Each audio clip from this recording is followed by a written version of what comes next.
You know, Batman to me is probably the very first modern superhero. He was created back in 1939, but if you look at his costume, the name, his whole premise, very modern, it's very believable. Batman just has the symbol, and to me that's a very modern take on a costume back in that day. He can definitely get out there and fight, but he's a leader and a mentor more so than that. That's what Batman does in our game. He works with the player to teach them how to fight crime and fight Brainiac and like that. Alternatively, if you're a villain, he's going to come beat you up sooner or later, so watch out.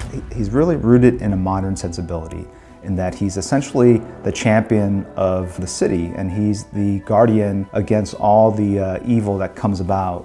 We had to capture the essence of these characters, and that might have been from different time frames of the comics in relation to each other.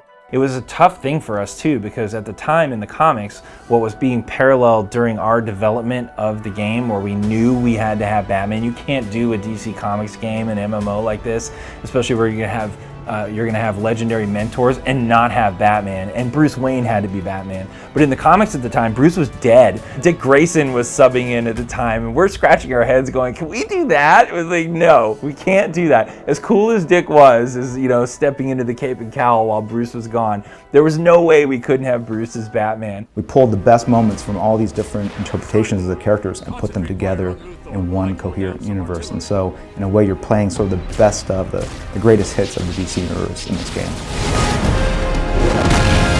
To me, as a creator, I mean, it's a real honor to be part of that legacy. I know the Batman we went with was definitely, you know, part of Jim's vision, a very quintessential and very popular version of Batman.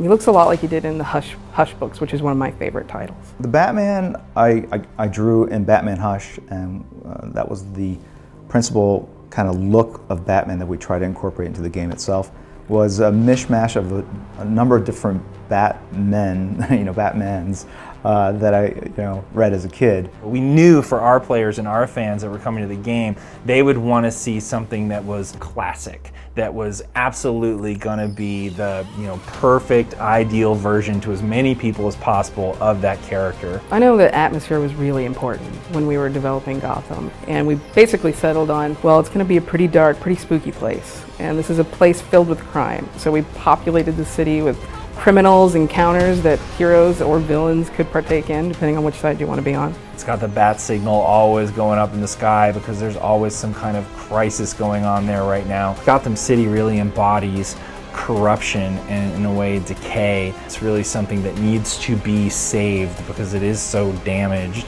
You measure a hero by the villains he has to take on, and if Gotham is this seedy capital of crime, of corruption, it just shows all the work that Batman has to do. It's always nighttime in Gotham in our game, which gives it that kind of feel like you're stepping out of the shadows, like you're the Dark Knight himself going from rooftop to rooftop and gliding alongside the skyscrapers. It was really great that we were able to get Kevin Conroy to reprise the role as Batman. So Kevin Conroy came into the role of Batman and for the first time presented this person who was completely unflappable. He had steel behind him, he was serious, he was driven, he was determined.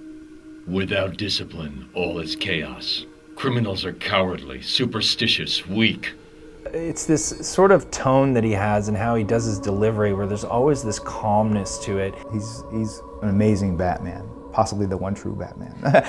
I'm Kevin Conroy, I do the voice of Batman. Nothing can be allowed to threaten this fight.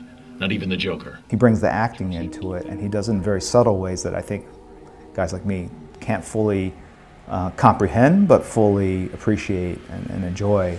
He's saying the Joker's attack here is just a diversion, but from what? There's a second set of coordinates. I'm sending them to your map now. Celebrating Batman's 75th birthday, or his anniversary, I think it shows the power of the character, it shows the power of ideas and how they can stay contemporary and modern throughout 7+ decades. It really speaks to the appeal of a character like this, where he's got no superpowers and he's able to reach his full potential just based on sheer determination.